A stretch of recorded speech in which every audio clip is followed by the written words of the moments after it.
Really a pleasure to be here with my friend Ken Mandl. We've known each other for a long time, and he really has been he's one of the most respected voices in interoperability and on effective use of data. This is the guy who pushed forward patient-controlled data, Smart on FHIR. He's a frequent publisher and widely read author on these subjects, and has been really instrumental in convening people over time to work on these big problems. I think if there was a Nobel Prize for interoperability, Ken would win it. But since there are no Nobel Prizes in that category, you're just going to have to be content with the multiple Purple Hearts that you've had for wounds along the way. So we're talking about a topic here that's really at the intersection of policy, technology, patient care, and trust. And what's next? What's not working yet? What will work in the future? So, Ken, would you consider yourself an interoperability nerd? You know, if we look back to when we first met and you were an incredibly innovative, early innovator in MinuteClinic, and you designed an electronic health system that captured data in a way that I learned quickly we could actually use right out of the box. So Cris shared data with us as a researcher before the acquisition of MinuteClinic by CVS, although they supported the ongoing collaboration as well. And we were able to have the biggest data set in the world on strep throat. And we had all the symptoms, we had all the testing, we had all the follow-up, we had all the physical exam findings, and we could use them straight out of the box because of the system that Cris designed.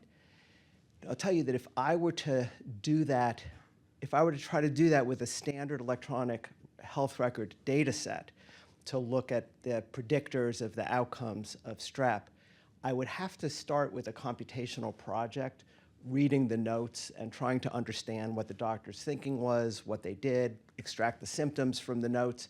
It would take a few months just to extract those data from the electronic health record. So I am a little bit typecast in interoperability, but what I've been really trying to do is get to the point where we could do these things in a non-one-off way. And so at the beginning of the Obama administration, when there was clearly going to be this meaningful use program and with an expenditure of $48 billion to promote the adoption of electronic medical records, I said in the New England Journal, could we have a programming interface just like Steve Jobs had created for the iPhone 1 year before the App Store was 1 year old, that lets innovators bring apps and connect them seamlessly to electronic medical records so that a dermatologist could have a different view than an obstetrician, so that an innovator, like many of you, could seamlessly connect your apps to the electronic health record without a multi-year process of deep integration with the CIO. So you invented Smart on FHIR. What is it? So what we said in this New England Journal article is that there should be an application programming interface that enables this property of third-party apps connecting seamlessly, making the electronic health record into a core engine, but allowing third-party innovators to get to the point of care. And so Smart on FHIR is essentially that API. If there's an 80-20 rule, we're trying to get the electronic health record vendors to map the important 80% of the data in a standardized format. When we started the project, there was no FHIR, but then we joined up with the FHIR guys. And I think Smart on FHIR makes FHIR much more useful. FHIR is just another data standard unless you have ways to implement it and use it in care. And Smart on FHIR ends up having the biggest impact to date comes from the fact that Apple used it to connect its health app to so that any patient with an iPhone and the iPhone health app that's native to the phone can connect in about 20 seconds in the full Apple experience their health app to their electronic medical record and get their data on the phone. Now that took years of sort of technological fooling around and trying things and pilots and or small scale implementations. And also, I don't do much lobbying, but I got one sentence into a law, the 21st Century Cures Act, that says the API has to be there. I worked with ONC on the regs, and now we're there, and now we have it. And so the question is, I think, can we start to use that now to really empower patients with data? There's so many more applications for patients in the era of AI. No, it's totally true. So, FHIR is the specification of if I want data about a particular thing, I go to this resource. Yes. And we had to figure that out. And then SMART was the thing that said, I'm going to access all that data through these standard APIs, which were mandated that the vendors needed to do. And I really want to emphasize, this is no small thing. This is a place where, when I was with Mayo Clinic, we had dozens of Smart on FHIR apps that were running on our environment that allowed us to put things in front of a physician that they didn't know if it was an Epic screen or not an Epic screen, and they didn't care. That was massive. If we didn't have those two things in place, a bunch of these portfolio companies would be struggling in lots of ways. All right, so now we have a confluence kind of moments ahead. So we've got these Smart on FHIR standards. We've got TEFCA, which has sort of been in limbo for a couple of years. That's the standards for interoperability. CMS is now weighing in and trying to create a consortia of types. They're trying to get out of the software business and instead create APIs to their core data, and they're expecting the private sector to work on that, right? There's just lots of activity going on now, which is from the momentum of what you and others have been propelling for 20 years. Are we at a nexus? Is there a huge breakthrough moment ahead? I think there could be. Every time there's a new administration, I have to wonder whether they're going to lean into these opportunities or abandon them completely. And so the good news is, and I'm extremely encouraged by this, they're completely leaning in. So there was a White House announcement last month with HHS Secretary and Oz and everybody that basically, and the president, that basically said, we're leaning in on this. Right. And we're going to make institutions essentially, and it's not totally clear what they want.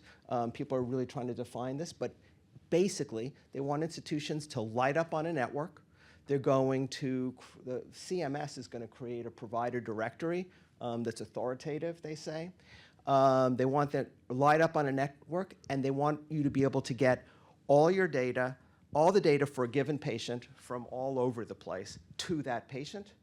And they want companies to support that patient with various functions. And the three functions that they mentioned were chronic disease management, diabetes, and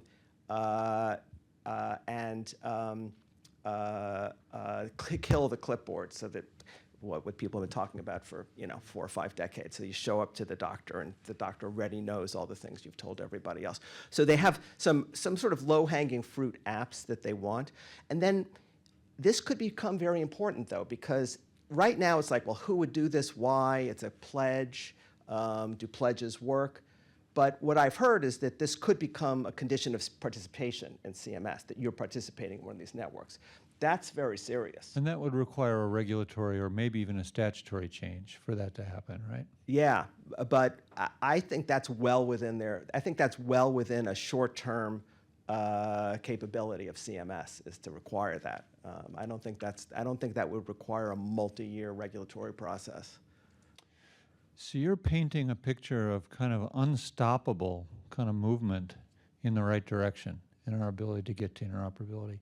What do you see as the 2 or 3 biggest challenges? And I want to ask you to maybe map those against biggest challenge for the health systems here, some of which are grappling with EHR conversions, and that's hard, and also to the innovators in the room. Yep. Who want to take advantage of all these things so they can build durable businesses. Yeah. So there's going to be something that emerges particularly if there's a regulatory requirement or a requirement for CMS participation. Something will emerge. And so the question is, what is that? Is what emerges going to be beneficial to patients? Are the profits extracted from these opportunities going to be extracted from the right part of the ecosystem, right? So, there are some things that should just be commodity, like basically one of the other interoperable technologies we developed were these COVID vaccine credentials, which more generally are, and they show up in your Apple Wallet, they show up in the electronic health records, they ended up in state immunization registries. It was an amazing progression, 6 months from the time the project hatched to it being given out by the millions and by the state of California.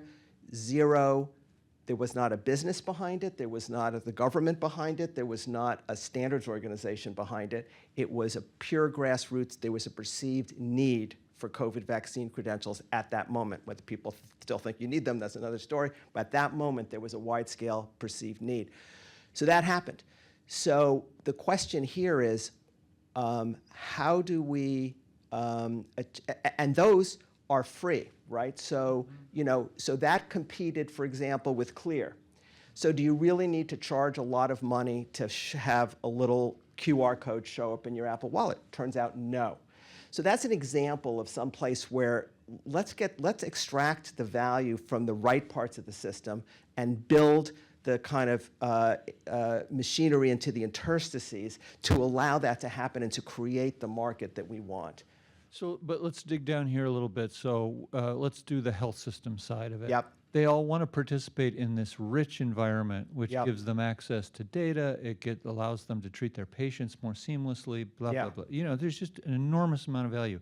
This isn't going to be free for health systems Right. to participate in Right. this new ecosystem. Right. What should they be thinking about?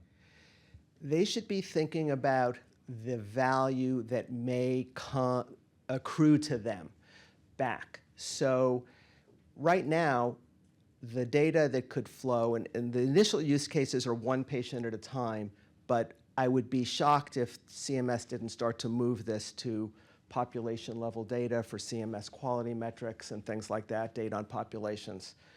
And we built the API for that too, the one called bulk FHIR. So treatment and operations right now either does or doesn't include interesting things like analytics. That's in the particle lawsuit. That's part of what's being disputed is were the data for, but I wrote this piece in JAMA on diagnosis, and it was called something like The Evolution of Diagnosis from Art to Digital Data Science. And I think that our basic functions in healthcare require population data, and that those population data are going to be, population data on other patients are going to be important for the treatment of the patient at hand, and that probably is going to become treatment and operations.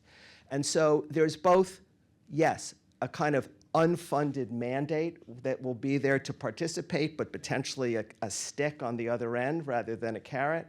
But on the other hand, there's the opportunity to really think forward about what are our data resources for, and how can we actually begin to reflect those data back into our care processes and become better at delivering healthcare. So in our roundtable conversation, we had a rich conversation about revenue and also cost management and reduction. And I'm hearing you say that hospitals who are ready to participate in this ecosystem might have opportunities to address both. Yes. To increase revenue and also to manage their costs. I think it's a moment to think creatively. All right, so we have only a few seconds left. We've implied it, but I want to ask it explicitly. People who are trying to advance AI in healthcare, why should they care about this data crap and these interoperability nonsense? Yeah. So, well, for one thing, you can't have optimal training of AI without the right data. And you can't then bring, and you have to be able to then bring the patient's data across all sites of care to the AI in order for something to happen. Neither of those things can happen today at system scale. So Avandra is addressing that issue, which is interesting. Avandra is addressing that issue with imaging, which is a Right. key missing piece in all of the regulatory stuff. David? Can we ask questions? Is that allowed?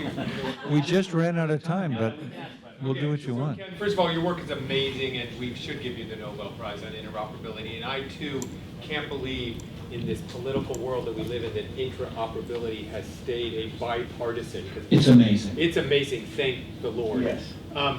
So, and it hurts me when I hear everyone switching to Epic. And I think we have a great EHR and we'll win all that back. I However, think you will. Here's the thing that I'm actually thinking. I think these if you continue to do the great work you do, and the data really flows, you start then working on top of the EHR, and the EHR simply becomes a commodity and a system of record. And you can swap it out, and the rheumatologist goes, I don't care as long as I get to use my Rheum Doc app and Right. the ER Doc. And we're the only industry where the end user is interacting with the system of record. When I do Expedia, I'm not really touching United Airlines, right? And if United switched its thing out and I was still on Expedia, is that where you see this going? I think it's an opportunity for Cerner because, and I think Cerner saw Oracle that Health. opportunity in selling to Intermountain a number of years ago. That was a distinguishing feature in the competition with Epic. And Brent James and the team leaned into Smart on Fire because it enabled Intermountain to keep their 40 years of decision support apps running. And so, and of course, that's a fear for a company like Epic that the system of record becomes less useful, less core to the business. And I think that's an absolute opportunity. And I think that we have companies in healthcare now that are coming in from the largest tech companies are getting into healthcare in interesting ways, and how they interact with the health system, I think, is yet to be defined. Right now, we're seeing an Epic Microsoft partnership, which is going to take a little bit of work to navigate around. But I think especially with the CMS networks as one feature here, I think there's a way forward. Thanks so much. Any other questions? Well, if not, All right. come find Ken now or in the future, because I can guarantee that all the data that's going to be used for various purposes is going to come through FHIR, and all the applications that our AI innovators are using and they want to put into a production environment are going to run on Smart.